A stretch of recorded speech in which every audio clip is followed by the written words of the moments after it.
Okay, chapter 3, notes 3. And this is the step-by-step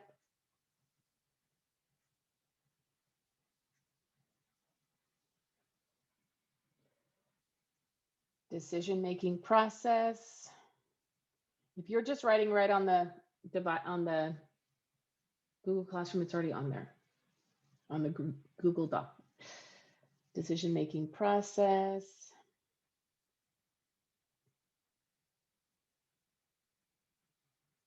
And we're going to be doing steps 3, 4, 5, and 6. Okay.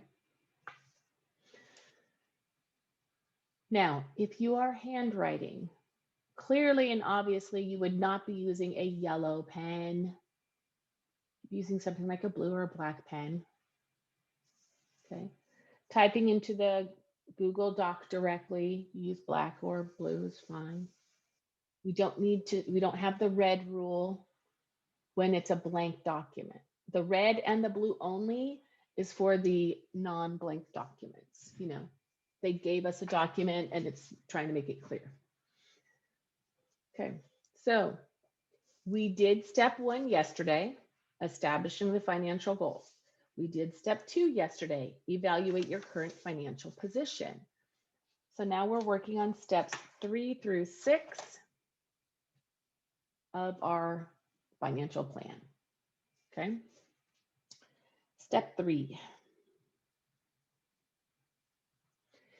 is called identify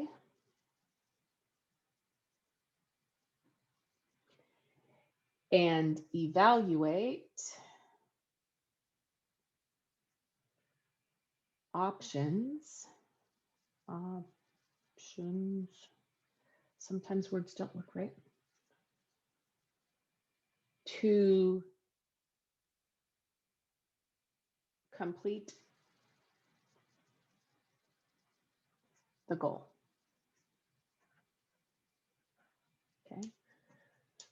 You're going to identify options to complete the goal, because a lot of times we have a goal, right? But there's more than one path to reach that goal. And some paths are better than others. Some paths are better than others. So with that in mind,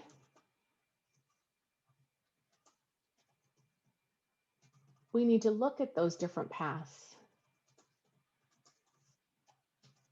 Okay? With that in mind, we have to evaluate those different paths. So that's what this is talking about. So first thing,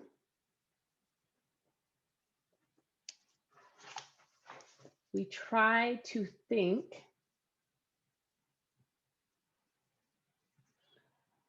of all possible ways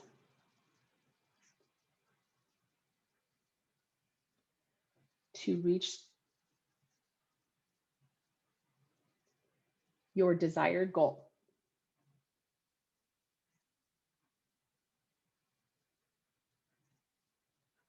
Okay, think of all the possible ways you can reach the desired goal.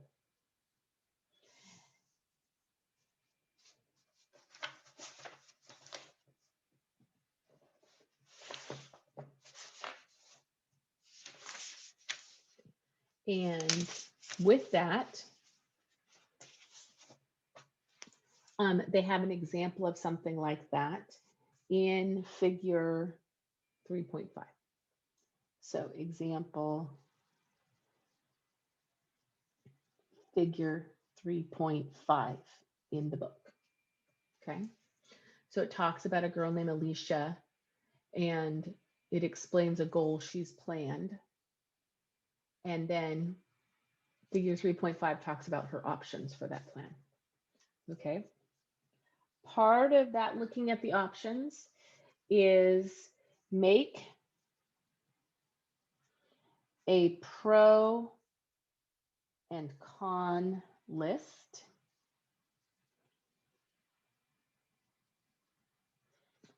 For each way.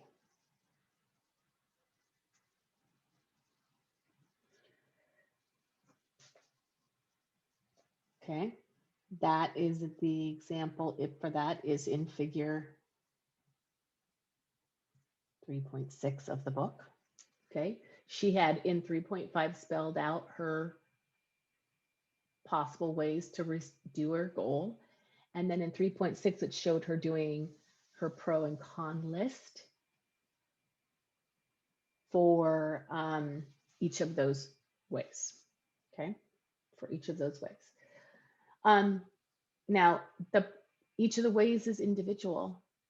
There might be 3 or 4 different ways you can reach a goal, but which one works for you is an individual decision.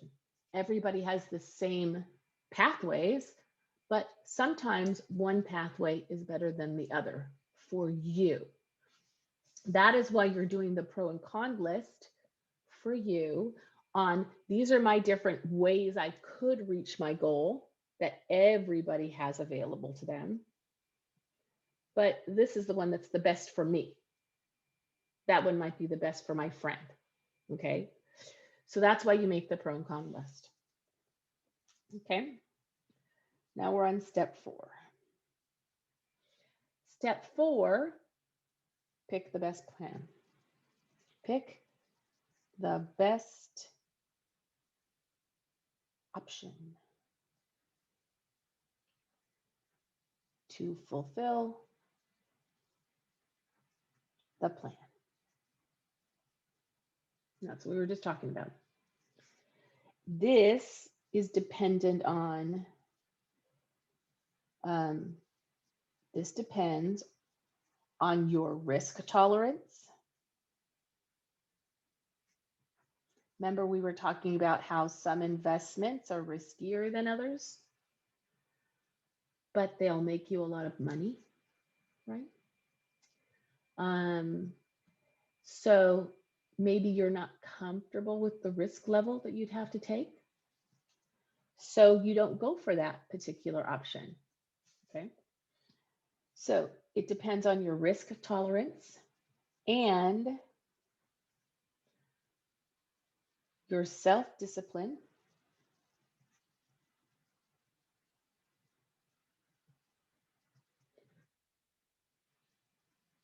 to determine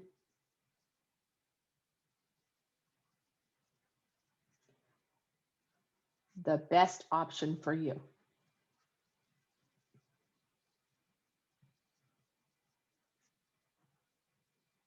Okay? Because like I said, there might be 4 paths that you can take, but only one of those paths is actually good for you. And a different one is good for your friend, and a different one's good for whoever, you know. It's okay.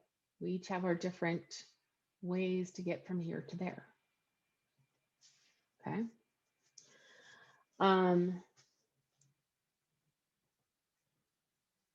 The other thing in step 4 is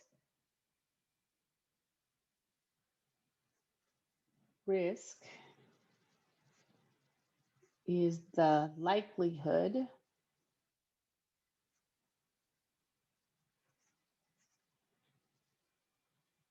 of loss. Okay. Risk is the likelihood of loss. So that risk thing is, you can see that in figure 3.7. Okay. Kind of a modern example of that, a recent example of that, is what happened this week with some people who decided that they were going to go out on a limb, and they started buying up Blockbuster, AMC, and GameStop, and drove the price way, way up. Quickly drove the price way, way up. And then quickly sold their money when they got it really high, made a lot of money, and then the price dropped again. So that's a big risk thing. That was people willing to put their money out there. Okay. So the risk is your potential to lose. Okay. No worries, Nikki, I understood. Okay.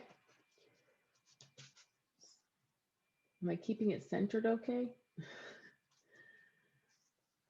Okay, step 5.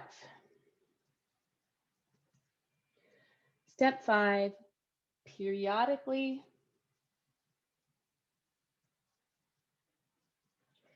evaluate the plan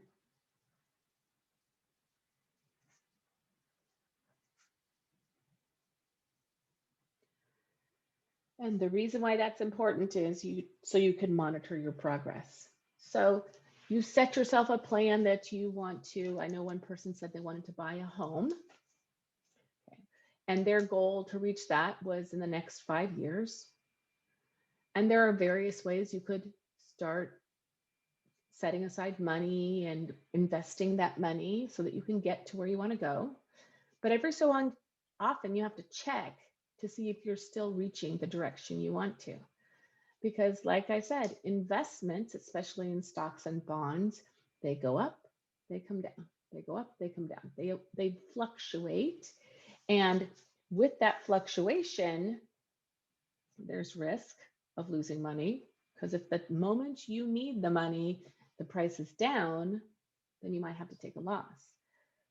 So every so often you need to be checking in to make sure, are you still in the right direction on the plan? Okay. So you need to monitor your progress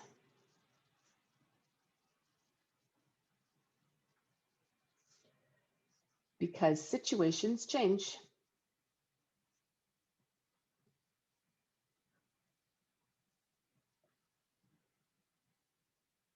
You know, you could set in motion a plan this year and maybe next year you lose your job.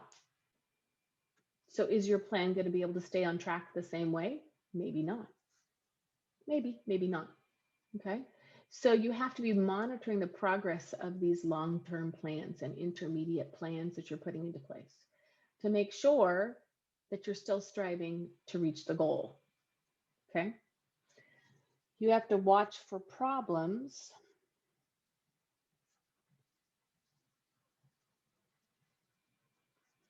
that come up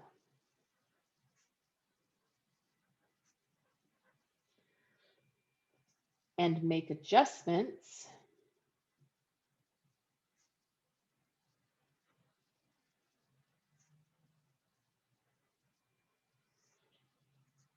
to your plan.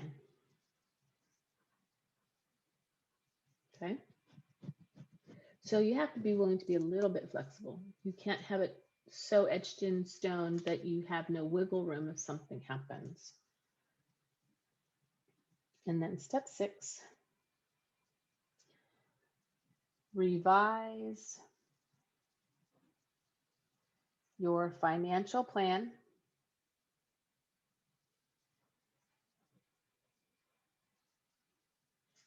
as needed.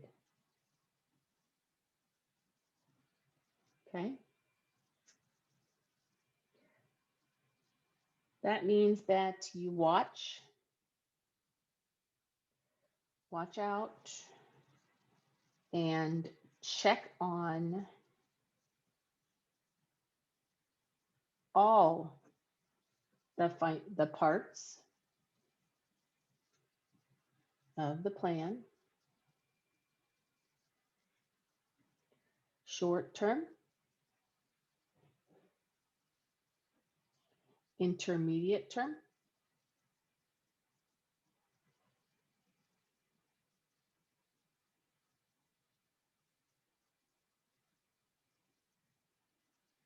term, there's a bump there. There shouldn't be a parenthesis here yet. Short term, intermediate term, and long term. Because you don't want to set in motion a long term part of your plan and ignore it and then find out when you're ready to put it into practice, you're really not ready to put it into practice. Okay. Okay. So you want to be watching each of your components. Remember, your financial plan should have a short-term goal, something you're planning to finish in the next year. An intermediate goal, something that you're planning won't be finished for after a year, between a year and 5 years. And then your long-term goal, your things that you're knowing won't happen until after 5 years. Each piece of that should have its own little mini plan. And you need to be monitoring that those little mini plans are what you want and they're happening the way you want them. Because sometimes goals need to be changed. Sometimes a goal needs to change.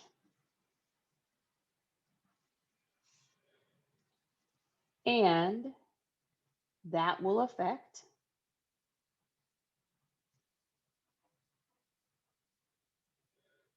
other parts of the plan.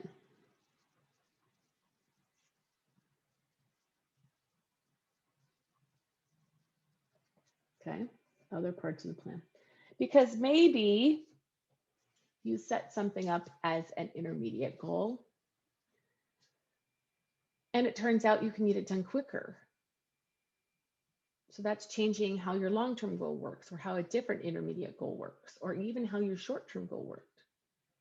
Okay, so maybe you set something up that you thought would be a 1 year, so a short term, but you realized it's really going to take you more like 2 years. It turned into an intermediate. And what makes it turn into an intermediate might be affecting your other intermediates or your long term, because you might have to postpone something that was an intermediate or was a long term in order to fit this guy into his right spot. Okay. Any questions about any of that? Any questions?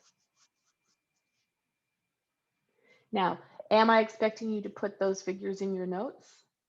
I'm not expecting them in your notes for now, because you're turning in now, but I do recommend that you put them in your notes before the test, because it'll help you when you're working on the test with those. There's some pieces that this will help clarify. So I recommend in the long run getting 3.5 figure into your notes, 3.6 figure into your notes, and 3.7 figure into your notes. But I am not expecting that to be happening right now. Okay. So remember, as long as you've got 75% or more of the notes done, you still get full credit even if you didn't finish. So turn it in, turn in what you got, turn in what you got. So I at least can give you something.